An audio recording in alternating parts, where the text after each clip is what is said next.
Hello दोस्तों, स्वागत है आपका मेरे यूट्यूब चैनल अमन की कहानियों में। अगर आपको डरावनी कहानियाँ सुनना पसंद है तो आप इस चैनल को सब्सक्राइब ज़रूर करें। ऐसा करने से आगे आने वाली वीडियो आपके पास आसानी से पहुंच जाएगी।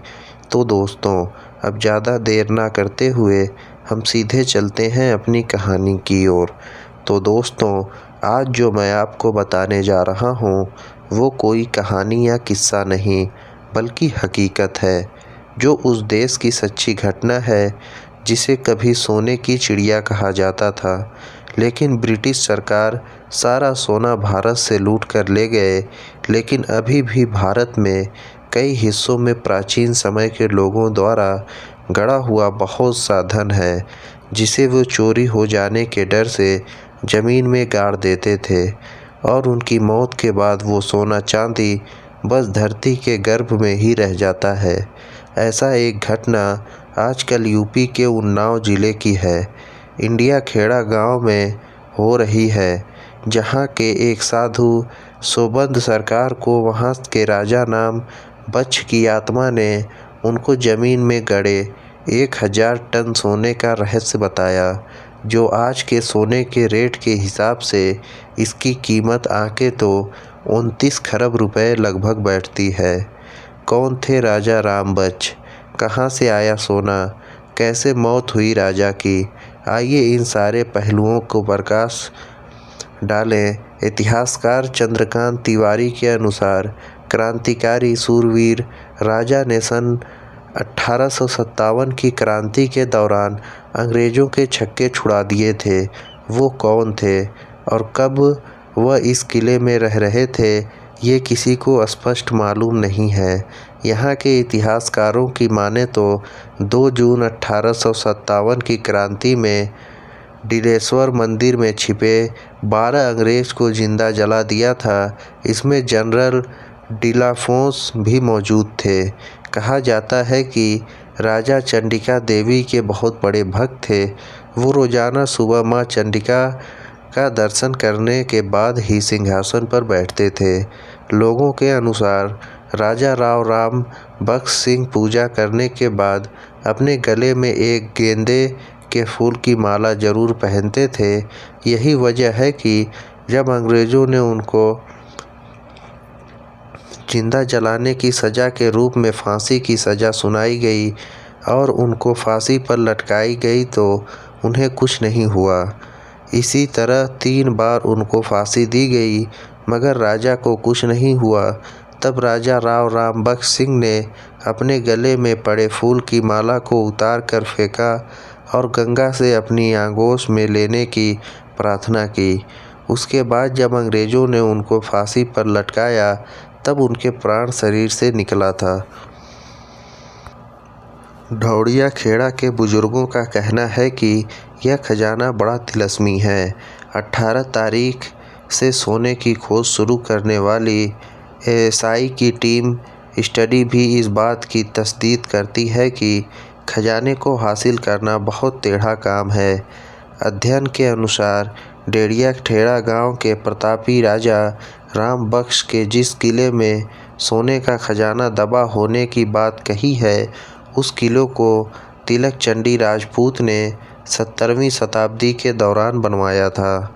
ओम जी तर्क देते हैं कि भले ही राजा को फांसी हुई 150 साल से अधिक हो चुके हैं, लेकिन 5 साल पहले तक गांव के बच्चों तक ने राजा साहब को सफ़ेद घोड़े पर 4-5 सैनिक के साथ मंदिर आते और किले की रक्षा करते देखा है।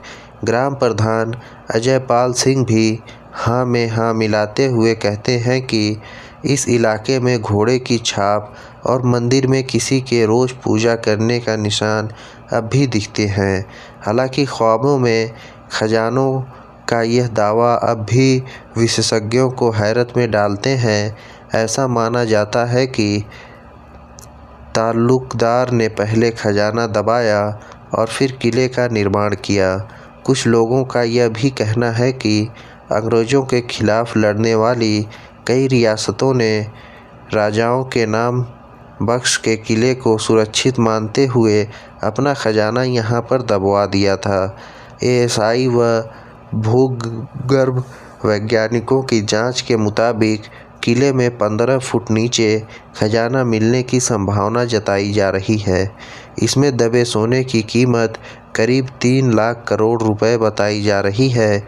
स्वामी ओम के मुताबिक राजा राव बख्शी सिंह ने सपने में नहीं आए थे, बल्कि साक्षात प्रकट हुए थे। तभी उन्होंने सरकार से सोना निकलवाने की बात कही थी। मरा हुआ राजा घोड़े पर घूमता था। ओम स्वामी के अनुसार दिवंगत राजा राव बख्श 5 साल पहले तक इस इलाके में घोड़े पर सवार होकर घूमा करते थे। वे किले के आसपास घूमा करते थे। उन्हें इस इलाके के कई लोगों ने देखा है। स्वामी के मुताबिक गांव दौड़िया खेड़ा के बच्चा आपको इसके बारे में बताएगा। गांव के ही एक और बुजुर्ग आदमी सीताराम ने बताया कि जब उनकी उम्र 10 साल की थी तब एक बार सरकार ने यहाँ खुदाई करवाना चाहा था। इसके लिए करीब 1 दर्जन के आसपास मजदूर भी लगाए गए थे, मगर कहते हैं कि जैसे ही मजदूरों ने इस किले में खुदाई शुरू की, उसी समय वहाँ कई सांपों ने मजदूरों पर हमला कर दिया। इसमें 2 मजदूर की मौत भी हो गई थी। इसके बाद से वहाँ खजाने को लेकर कोई खुदाई नहीं की गई। पुरातत्व विभाग की टीम ने 12 अक्टूबर से कैंप लगाकर सफाई का काम शुरू कर दिया है। 18 अक्टूबर के स्वर्ण भंडार की खुदाई का काम शुरू हो गया है। उन्नाव के पूरा क्षेत्र के एक ही परिवार के 4 लोग राजा के वारिस होने की बात कर रहे हैं। उन्होंने प्रशासन से स्वर्ण भंडार में अपना हक लेने की बात कही है। साथ ही राजा के किले में कुछ ज़मीन पर अपना घर बनवाने की बात कही है। तो दोस्तों, इस कहानी में बस इतना ही। ये कहानी आपको कैसी लगी, अपनी राय कमेंट बॉक्स में ज़रूर दें। और अगर आपने ये चैनल अभी तक सब्सक्राइब नहीं किया है तो अभी कर लें। हम फिर मिलेंगे किसी नई कहानी के साथ। तब तक आप अपना और अपने परिवार वालों का ध्यान रखें। धन्यवाद।